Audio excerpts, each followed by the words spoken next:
One-horse town. If this is a one-horse town, full well you know it. Love published in glossy Red Rock tourist brochures, tours, calendars, and almanacs. What permits the truth in lieu of chaste vortexes pirouetting in spirals everywhere around? Outside a dreary wasteland of hotel windows, placards and posters herald the news. The end of the world may be near, maybe here. Knowing the riddles of the universe at premium discount prices, the kingdom of Pan, pruning shears. Are shaker chairs considered contraband? Strolling across the park in a wide-brimmed hat, reviling innocence, your boxer dog, your bulldog, your cat, your ocelot, your reverence for holding court with building codes. Everything serves to protect against self-reliance, reviling the laws of gravity and innocence, insouciant, insistent. This is a one-horse town. Full well you know it.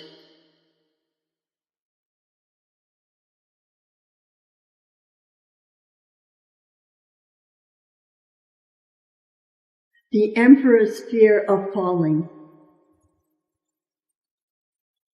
Where has he gone? Where is the man of the house? I mean, where has he gone? How can I shelter him from a fear of falling? Though my arms cannot but fail to catch his eye, love cannot appease the storms of old age. I sigh. From my side, how beautiful love appears. What is it about my story no longer appealing to any kind of psyche? I feel trapped inside an oval mirror, housing a cage of wrens. Already silent and shut down, they're twittering. What if the emperor allows his wrens will never dance again? Loosening the silver sash, an emperor waits and takes his chances. At last, when like the crescent moon, swallows slip from the eaves of an abandoned barn, it's then I will tell you what I think. Knowing I have lived just long enough recalls an image of a shuddering fawn trapped in a snowfall. Minnows falter within wisdom's greening ponds, having no mother, no father, no sons, no daughters, no family. Beyond the sanctity of this life, what is there left? What is there left but a galaxy of ponies on the mountain? I have emptied my pockets of gold, and I have traded my pony for a hearse untold.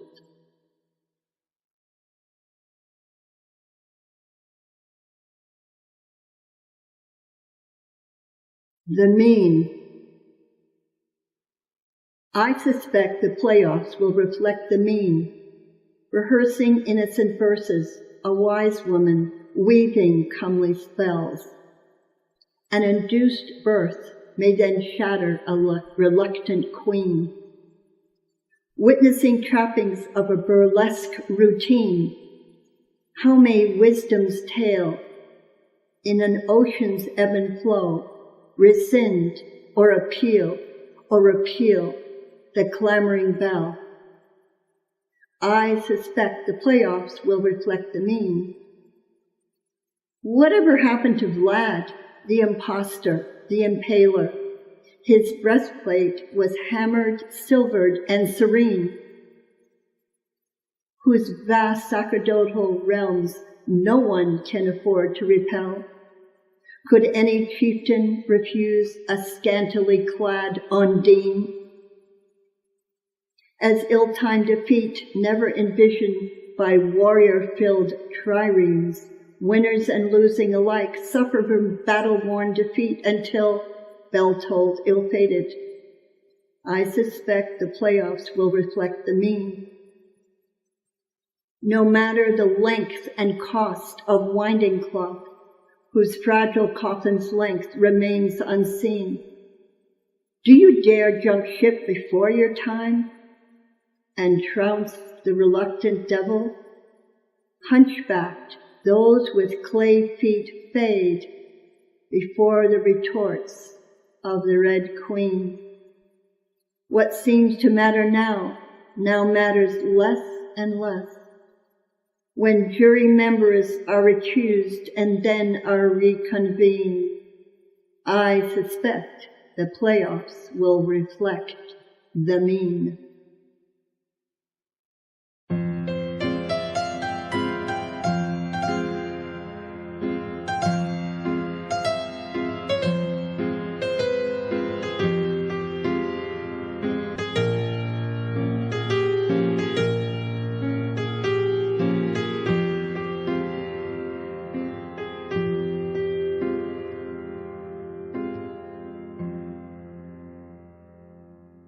Reverie.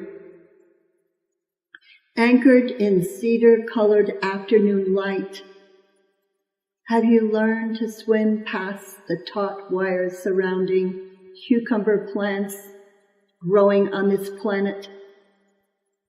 If you have studied the art of belonging long enough, what of the new tomato plants? What of lush yellow and green squash jousting with lettuce plumes? Haven't you wondered long enough, coasting past the blue penitent knuckles of the moon, past new gardens, past priestly landscapes of deeply furrowed, dark terrain? Is anything in nature worth accosting? Why hoodwink pilgrims over the cost of robes, over the cost of roses? You who take delight in sweeping up potato parings drawn from the heat of battle, take heart. Be as one with those who stand apart among bunches of cilantro and overgrown nettle beds. Recall to mind the wandering lives of captive swallows exiled from archive of barns overnight. If you agree to circle a paper womb of moons sagging in an empty womb sky, be as a traveler idling in an alley, say that you are not you, nor I. If flowers are worn in ragged brown lapels, think of potato parings as idle alphabets in time of war, muted and moored in hidden caves of unknown alphabets, outscored.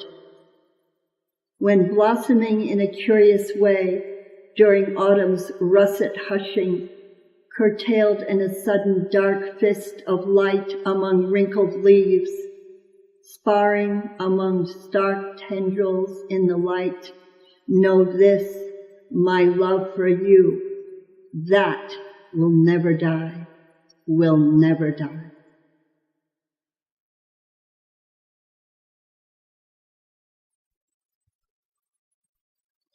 How delicate the first days of spring, Queen Anne's lace dotting a meadow among traces of burdock and birch.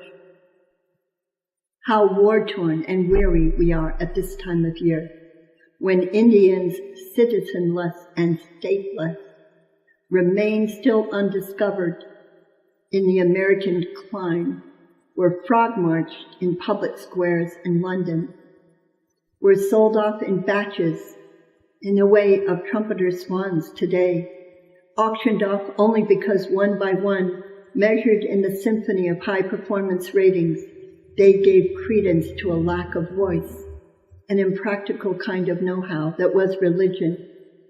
demonstrating the art of takeoff and landing and just plain flying into engine turbines, where they too sang far too loudly, matching wing beat against wing beat in ligament and sinew, torn from ragged silos, sobbing in the wake of being far too lonely to make their life soul's mistake.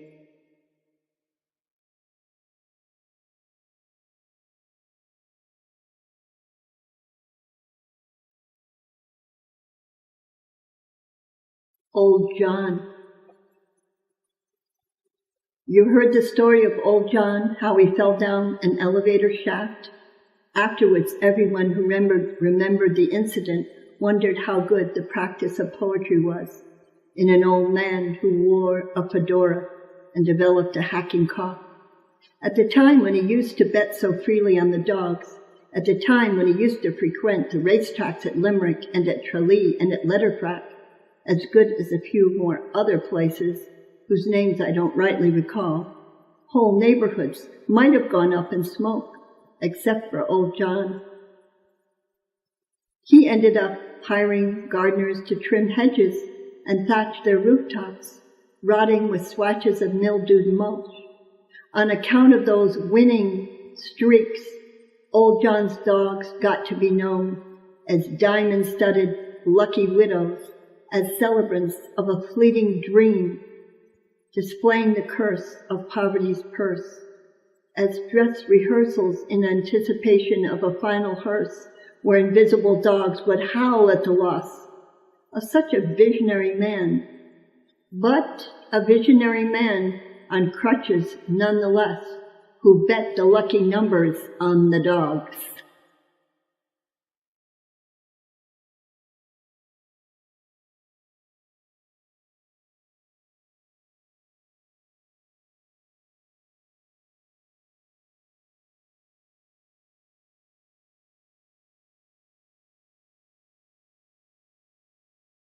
Jousting among poets. Writers often spill ink on pristine tablecloths. The imprecise measurement of poets' clothes, more precise than what you may think of. Don't you think flatulence an allowable excuse when, on occasion, soup and anchovies spill at the scene of a mythopoetic type of tryst? Indeed, some poets will confess roadkill, such as porcupine quills, will later weave a basket of trembling remorse. How fill a landfill with uneasy smoke? But when a cat arrives spilling the contents of a tureen, here for poets the furtive aside for those who pride themselves on a spate of spilled milk and unrehearsed words.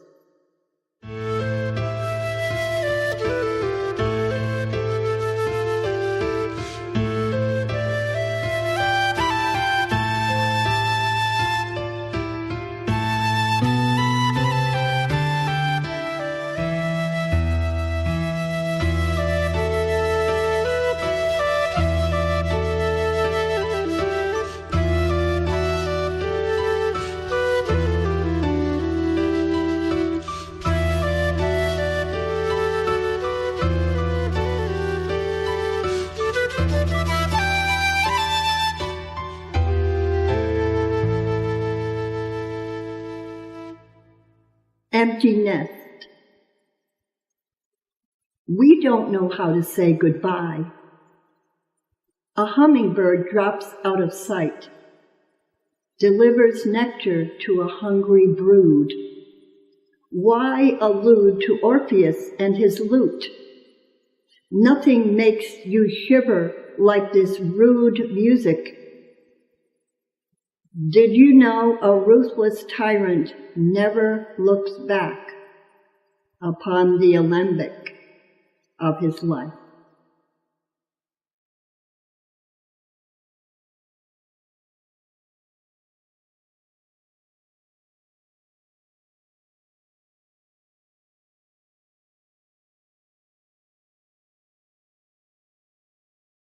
humanity's unblossoming way.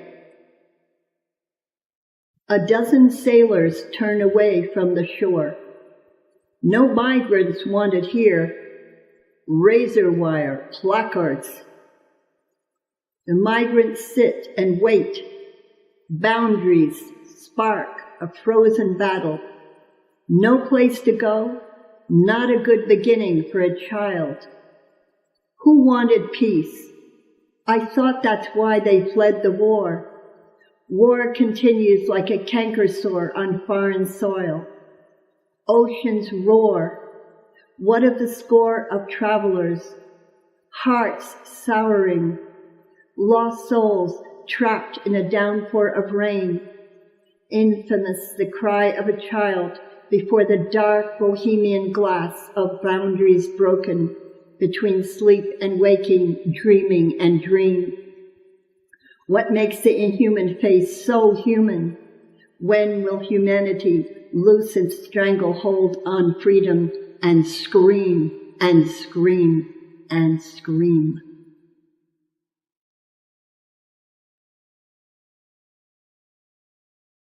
Thief of time, kindred flames from a tinderbox, yet no one is here striking a match to ignite the culprit's flame. For love has always been love, and love divine the same, never properly stated, never properly stated. If a pauper, truly a pauper, a friend, not a friend, what of a miser or a brigand, or a fiendish relative, a thorn hiding among roses? If a thatch roof catch fire, then love remains forgotten, an inspired parthogenesis before the vacant tavern door. But is the vacant tavern still left standing? What of words unspoken in a misshapen tirade? What of cloudless terrain, where no one a winner or loser?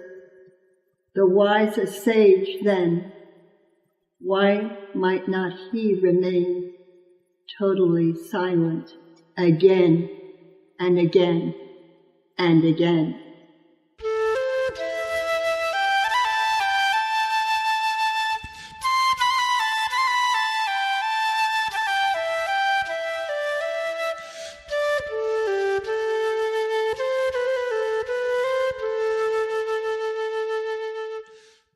Succulent Fish Fry, the art of poetic conversation. He said, "Fish fry is definitely on my schedule for tonight. I've jotted it down on my calendar. All right?" She said, "No fish fry. You can't cook on my hearth in my cabin. No fish fry. Something more lingers in the ethereal promise of life and a life beyond, an afterlife. Besides, the hearth is a sacred provenance of women and goddesses." He said, "But I went and I caught a wild salmon in the river." I remain anonymous as a fisherman in a park in summer. And you know, gossiping has brought us that much closer. Your tiny navel ring, glittering, cannot tear us apart. Belly dancing is not the only thing. You could also do a course in flower arranging. She said, "Salmon is one thing, fish fry another. Embers of the fire are but a dalliance for men of your caliber. So go play a tambourine on Mars." He said, "But the salmon is pink and succulent and fresh, and a true delight for everyone." She said, "Salmon is so succulent and sweet. Chickadees sing, but my cat is in heat."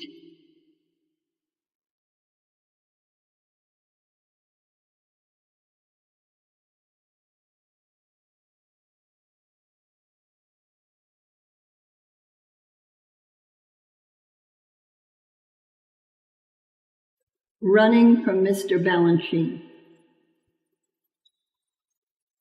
Don't doubt me. Don't doubt the story I tell you. I ran from the practice room. The home team was sobbing now. The home team was cast in rodeo in a great barista scene. Was I born a rodeo queen or not? My heart hoodwinked into shame and a fear of hubris. Success accorded the divine feminine only Kuan Yin. Blame it on my mother, she always said. Too fat, too tall, too slim, too glamorous to dance. Bella Ferran's diminutive entrechat. Too quick to catch. I vow the art of deception beyond a shameless breaking of priestess vows. Blame it on salmon leaping into the unknown. Blame it in the way of some stone-faced heroine left alone, winging her way back to the finish line in a birch bark canoe, rotting into an underbrush belonging to the beaver lodges of the Algonquin. Blame it on his seamless Minerva's crown, caught adrift in illiterate water, drowning, drowning.